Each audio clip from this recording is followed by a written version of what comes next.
My name is Dean. I'm one of the gold porters we have here at Southern Hill. We call ourselves gold porters, but actually our job title is an industrial blacksmith. A little bit different to the blacksmith that you see down here in the street. I don't make shoes for horses, I don't make tools for the miners, I don't fix things.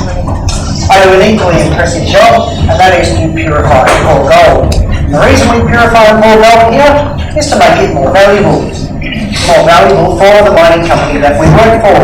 They provide us with gold, we clean it and give it back to them in a much better condition. The gold here in Ballarat was naturally 22 carats straight out of the ground. It was 22 carats because it had other elements like silver and copper mixed through it. If I can take that 22 carat gold and remove the silver and the copper, I can get that 22 carat rating up to 24 carat, meaning that it is then 99.99% 24 carat gold, and obviously worth a whole lot more money. So that's what we do, we purify and pour gold. Today, I'm explaining how I purify the gold. I'll pour a nice big butter here in front of you, and just while my gold is getting up to its melting temperature, I'll tell you a little bit about how the miners are coming up with that.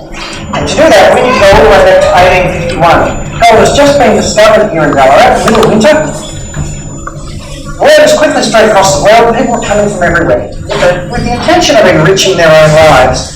Some of them had experience in the recent Californian gold rush in 1848. Others had no experience at all, simply putting all their faith in Lady Luck.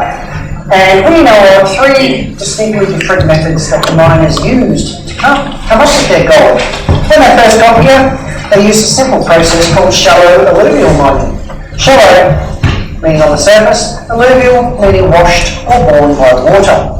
So the miners would dig up some surface dirt, put it in a pan, take it down to the creek and wash it. Just like we do down here on our gold panning creek. That is shallow alluvial mining. But after a while, that shallow alluvial gold became harder and harder to find. And those who had experience knew that if you dug down into the ground, you can still find gold. So this led to a second stage of mining here in Ballarat. A stage we call deep lead mining. Now deep leads are basically riverbeds that have been buried beneath Ballarat over millions of years of volcanic activity. The gold has always been there, it's just been covered up.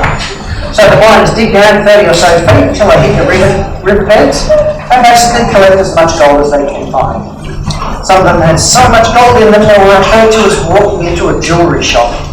Small grains, small nuggets, large nuggets, even the world's largest nugget, the welcome nugget, was found in 1858 using this method, 69 kilograms of gold in one chunk.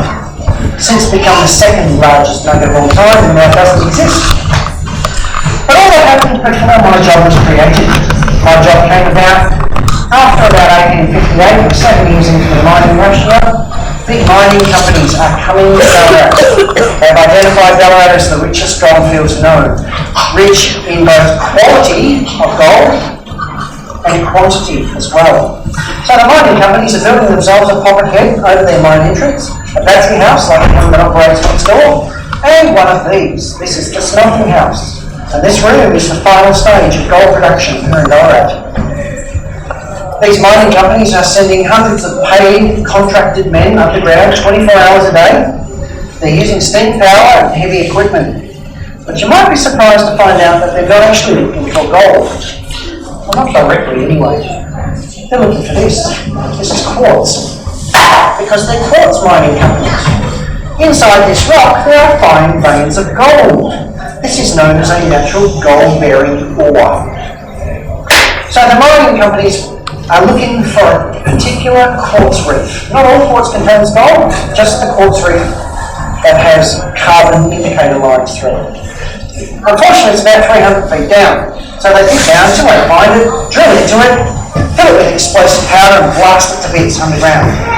Those more manageable pieces are then taken along the drive up to the surface using steam power and pop head and taken next door to the battery house. And in the battery house, it's steam driven hammers crush it into fine powder like that, which also crushes the gold, so then they need to extract it. And they do that by using our knowledge of gold. We know that gold is very heavy. If you wash it, it sinks. So in the battery house there are big tables with grooves in them. If you wash all that crushed rock across the tables, the gold gets caught in the grooves. That can easily be collected. To help with this process, the tables were coated in silver mercury. And they used mercury because it has this natural chemical attraction with gold. They really like each other. In fact, they form a very strong bond. It's like the mercury helps collect the gold for them. And the result of all that washing is a thick, sticky, silvery paste called an amalgam. And that amalgam contains 4 elements: gold, mercury, silver and copper. And it's my job to get rid of 3 of them. First thing I'll get rid of is the mercury. So I'll take one of these. This is called a retort. It's a fancy cast iron cooking pot. The amalgam goes in there, it gets bolted shut, placed into the furnace, and when it gets up to 358 degrees, the mercury will vaporise and escape out through that pipe. That's all good and well, unless you're breathing it in. Mercury is incredibly poisonous and it will kill you. But before you die, you will go insane. And most likely your teeth will fall out.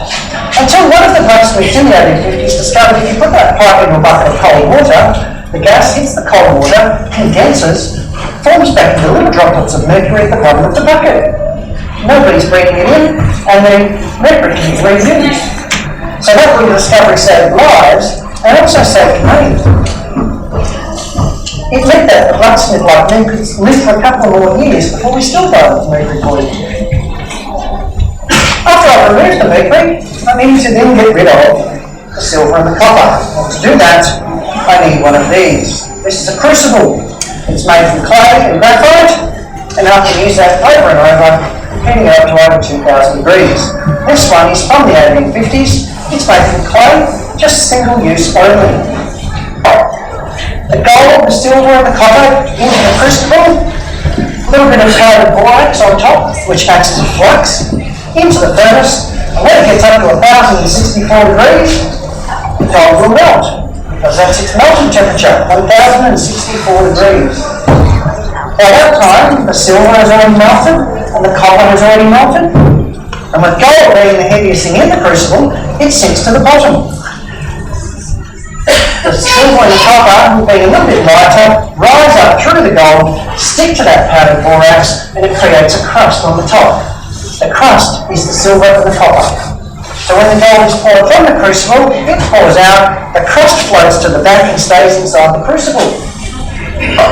And what we're pouring out is 99.99% pure, 24 karat gold, the purest you can get.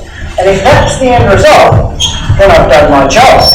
The mining company I work for can then go and sell that piece of gold for a much better price. Folks, I'm about 1 minute away from pouring this gold out. If you would like to take the photographs, now's a good opportunity to get your devices ready, but I must ask that you don't come any closer. Now, as I said before, gold melts at 1,064 degrees, but today I'm going to go up to 1,200. That will give me enough time to remove it from the furnace, pour it into that mould before it sets hard. It gives me around about 17 seconds before it drops the temperature to below that melting point. Now I don't know when 1,200 degrees is. At this point I just need to watch my gold, and the gold will tell me when it's ready to be poured. And it does that in 2 ways. By the way that it moves around inside the crucible, and by the way that it changes colour from a very bright gold to a very dull gold, and then back to a very, very bright gold. My gold, and the gold will tell me when it's ready to be poured, and it does that in 2 ways. By the way that it moves around inside the crucible, and by the way that it changes colour from a very bright gold to a very dull gold, and then back to a very, very bright gold. So this is gold coming out of the furnace at about 1,200 degrees Celsius. And it's rapidly losing its temperature at the moment.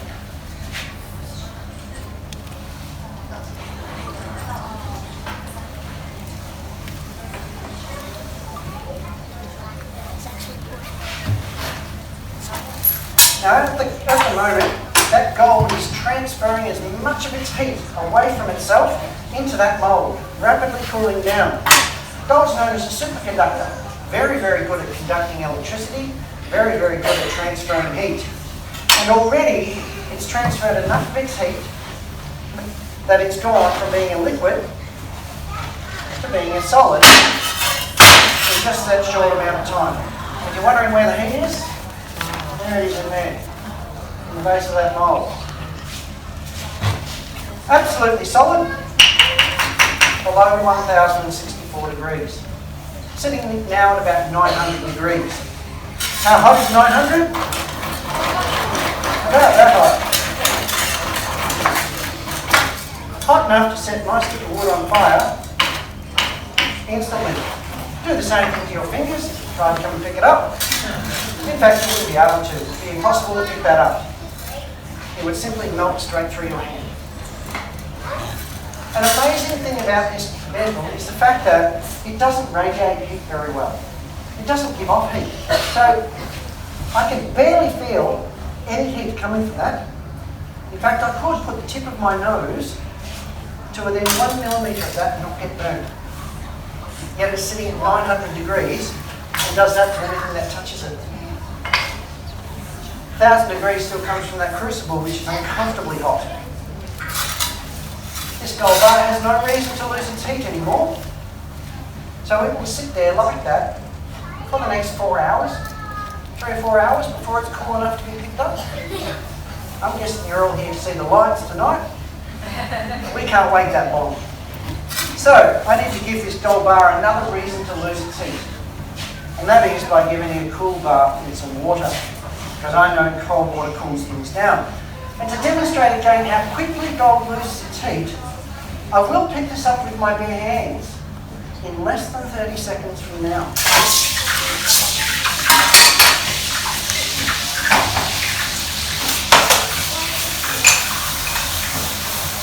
That's crazy.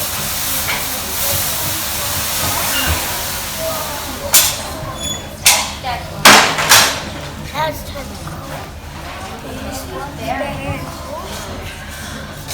There are two ways I can test it. Cool enough to be picked up. The first one is simply grabbing it. I will soon learn if it's too hot. The second one is to feel the temperature of the water. The water is actually cold, which means that the gold is now absolutely safe enough to just be picked up. Just like that.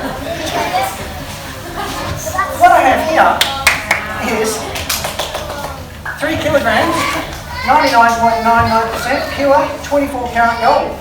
The purest gold you can get. I have 100 ounces. And the price per ounce at the moment is around about $2,000, which means that this 100-ounce bar sits at just a little bit more than $200,000, just for that amount there. 3 interesting facts about this gold bar. It's incredibly heavy for its size. It's lovely to hold, and it's not mine. And unfortunately, Southern Hill had 200,000 reasons now why they don't like me passing this around. But young sir, you're a Hall family, yes?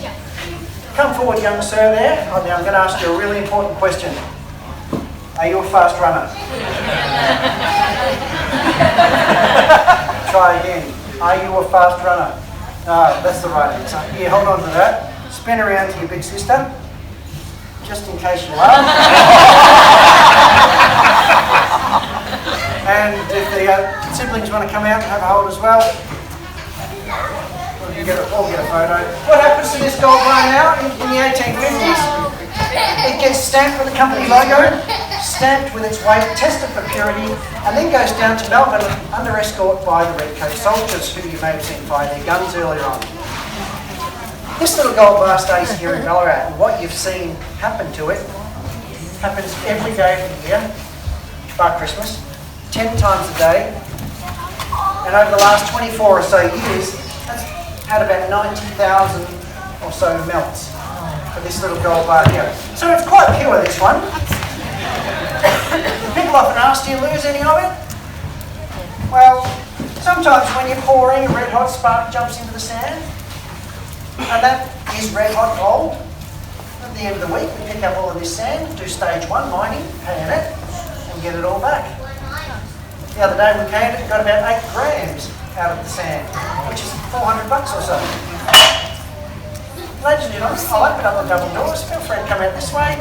Thank you. Enjoy the lights tonight.